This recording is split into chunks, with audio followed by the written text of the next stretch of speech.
What is going on, everyone? Chris from Pickdawgz.com here with the Wraparound. We're going to be breaking down the NHL action going down on Thursday, February 22nd, 2024. If you like this content, make sure you smash that thumbs up, subscribe to our channel. We appreciate all the love and support you've given us here at Pickdawgz. I appreciate all the love and support you guys give me for the Wraparound. So couldn't have done it without you guys. If you're looking for my best bets on the board, the games that I absolutely love, and I do love a lot of them on Thursday, make sure you head to Pickdawgz.com.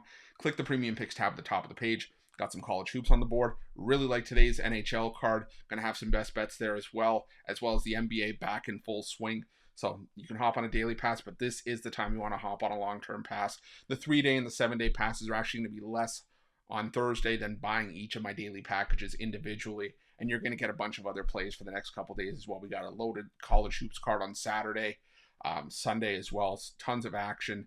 And if you get on a monthly pass, well, I believe that's going to get you close to opening day of the MLB season. So just around the corner. I mean, I can't believe I'm already saying that. But you can either hop on with me or pair me up with any of your other favorite handicappers, as part of the multi-capper promotion. And remember to use that promo code PICK at checkout for 15% off your purchase. But that's later today. We got a full slate of games we're going to talk about on our morning show and on the drive-through later today. But we still have an 11-game NHL card that we're going to talk about. Coming off a winning day yesterday. Hoping to build on that and make you guys some more money today. So you guys know the drill. You ready? I'm ready. Let's get into it.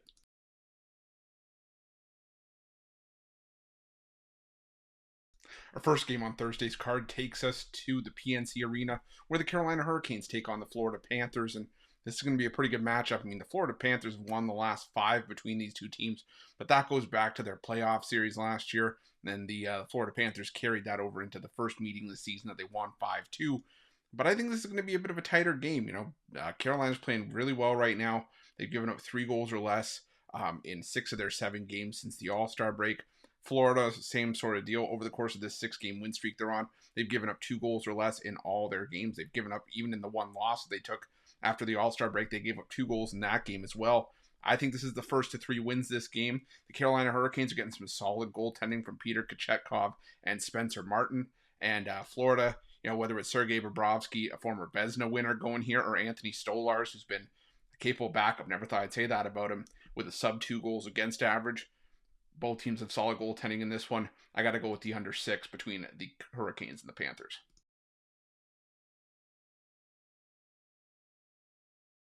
Our next matchup comes to us from the Little Caesars Arena as the Detroit Red Wings host the Colorado Avalanche in a matchup that over the years, the Colorado Avalanche have owned. They've won the last 10 meetings against the Detroit Red Wings. A win here would be the longest of the rivalry, the longest win streak of the rivalry, I should say. It would put it at 11 games, obviously. And Colorado, this is a solid Colorado team. The thing is, though, Colorado, over the course of this recent road trip that they were on, they dropped 5 of 6 games on that road trip right after the All-Star break. And the back-to-back wins they're coming in on, well, they're coming at home, where they are 22-5 this season. But the Avs on the road, a pedestrian 13-13-4. And Detroit, they're coming off a back-to-back road wins themselves. But this is also a Detroit team that's 15-8-5 at home this season. They play their much better hockey at home.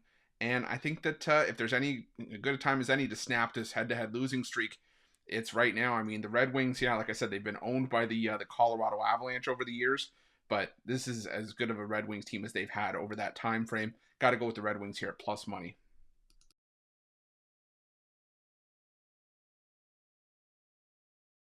Now we head to the Prudential Center for a Metro Division matchup between the New Jersey Devils and the New York Rangers. And, the New York Rangers, there's a lot of talk is about the win streak that they're on right now. Coming out of the All-Star break, they've won all 7 games since the break. And even if you go back to the win over Ottawa before the break, now we're at 8 in a row. And now it's going to be tough. You go into New Jersey against what has been a very tough New Jersey team this season, but they have split their last 6 games. They're 500 teams since the All-Star break at 4-4. But more importantly for me, the New Jersey Devils haven't been the best home team this season, and they've actually been one of the worst money teams at home this season. If you bet $100 on the New Jersey Devils in all their home games this season, you're down up over $700. And the only teams that are worse than the New Jersey Devils at home are the Anaheim Ducks and the Los Angeles Kings, who have done their best work on the road this season. Like I said, you burned a hole in your pocket back in the Devils at home. The New York Rangers, they're one of the more profitable teams in the NHL. Granted, a lot of that's coming home for them as well, but still, they have a decent record on the road, 17-9-3, compared to a sub 500 record at home for the Devils. Got to take my shot here with the New York Rangers to keep the win streak going. You're giving me a red hot team at a cheaper price than a coin flip. Yeah, give me the Rangers on the money line in this one.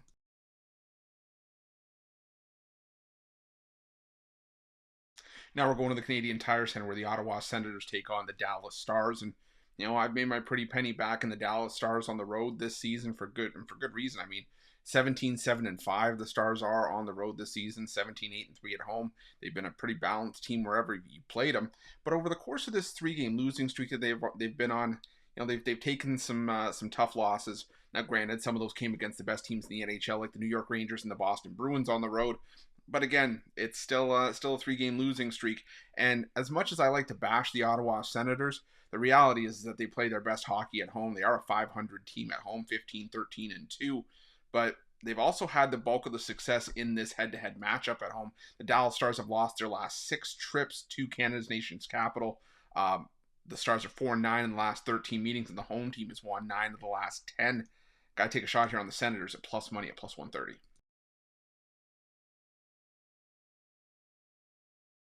Now we're going to the PPG Paints Arena where the Pittsburgh Penguins take on the Montreal Canadiens. And I get why the Penguins are favored so heavily at home. The Montreal Canadiens are on the back-to-back, and they just lost to the Buffalo Sabres. But it was yet another one-goal loss for the Montreal Canadiens, and they've lost back-to-back one-goal games. Last time we saw them on the road, they didn't take a one-goal loss. They lost 7-4 to the Rangers, but earlier, just before the All-Star break, we saw this same matchup in Pittsburgh, and Montreal lost that game 3-2 in overtime. And I think something similar could be on the cards here. 4 of the last 5 meetings between these two teams have needed extra time, so maybe the 60-minute tie is worth a play here. But the meeting in March of last year was also a Montreal win, and Montreal's done a great job of covering the plus 1.5 puck line in this matchup. 8-2 to the plus 1.5 puck line in the last 10 meetings are the Montreal Canadiens. In Pittsburgh, this is a team that's lost 5 of 6 and 7 of their last 10. It's really hard for me to get behind them in this spot. I'm going to take a shot here on Montreal plus the 1.5.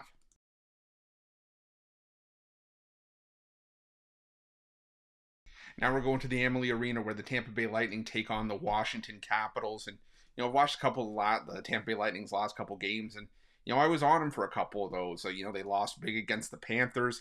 They lost to the Ottawa Senators at home.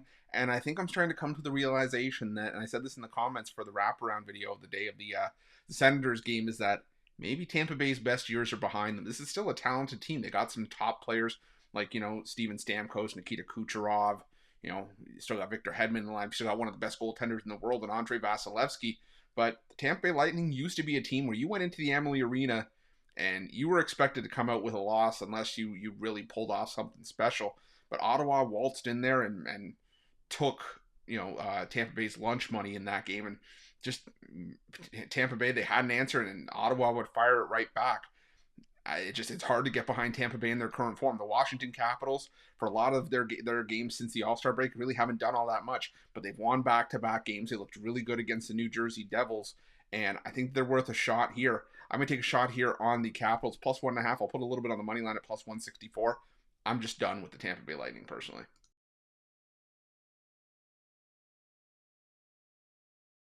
Now we're going to the Enterprise Center where the St. Louis Blues take on the New York Islanders, and this is an interesting line to me, mainly because, the St. Louis Blues, they play their best hockey at home, and I get why the New York Islanders could be worth a look on the road here. I mean, this is a team that's been scoring some goals even in losing efforts, and St. Louis has gotten their bell rung in their last couple of home games, but it was against a Nashville team that plays their best hockey on the road, and a Toronto team that's always got some offensive upside and has started to find some goaltending as well.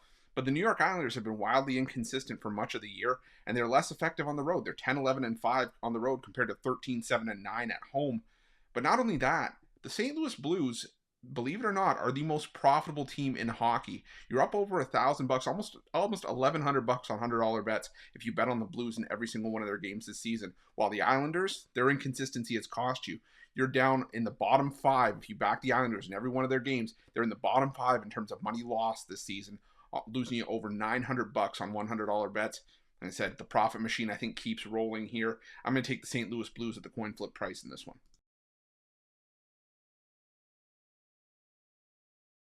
Now we're going to the Scotiabank Saddledome where the Calgary Flames take on the Boston Bruins. I think this is one of the trickier games, if not the trickiest game on Thursday's card, because you have the Boston Bruins, who I do feel are the better team, but they're on a back-to-back, and they had a crazy game against the Edmonton Oilers on Wednesday.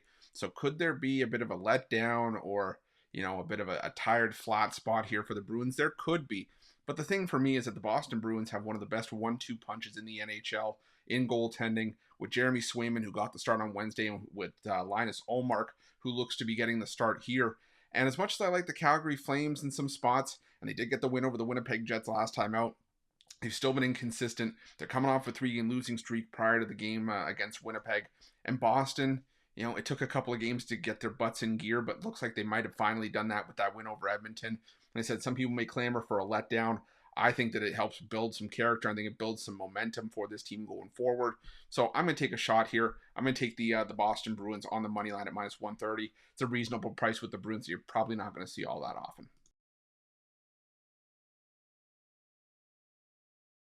Now we're going to Climate Pledge Arena where the Seattle Kraken take on the Vancouver Canucks. And, despite their recent little slide that the Canucks have been on, they're still one of the best teams in the NHL, actually the best team in the NHL. 37-15-6 on the year with a respectable 18-10-4 record on the road this season. And, the Vancouver Canucks, all this losing streak shows me is that they're mortal and that they weren't going to basically run the league and dominate everything. These peaks and valleys happen, but I think it's time that they go back on the ascent. The Seattle Kraken, they picked up some wins here and there, and they got back home, and then they took a loss to the Detroit Red Wings, and now they're back. Like I said, they're back at home for a bit of a homestand here, and they're 11-9-5 at home this season. Not what you'd expect to see from a team at home. You're expected to do your best work at home, and the Seattle Kraken haven't been doing that, even going back to last year. And the Vancouver Canucks, like I said, they've been able to win anywhere pretty much, and the Vancouver Canucks, I feel, are the better team here. Vancouver has won 7 of the 10 meetings between these two teams all time. I think they make it 8 here. I'm going to go with the Vancouver Canucks at the reasonable price on the money line in this one.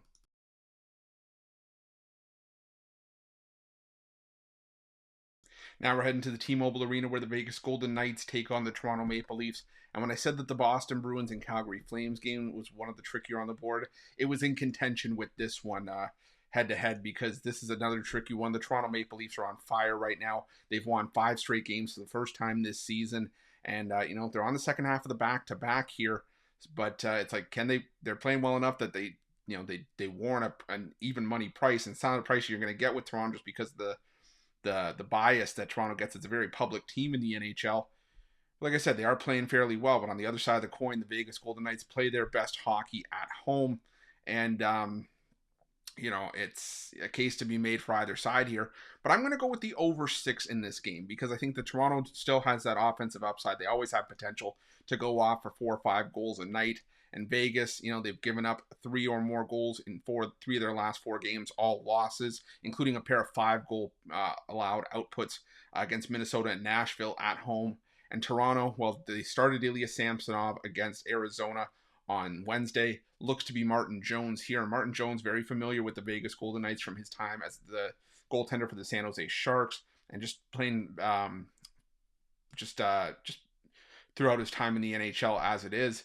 Last year, Martin Jones for the Seattle Kraken saw 1 start against the Vegas Golden Knights and gave up 5 goals. So I think this is a matchup that's going to see some goals as well. I'm taking the over 6 here.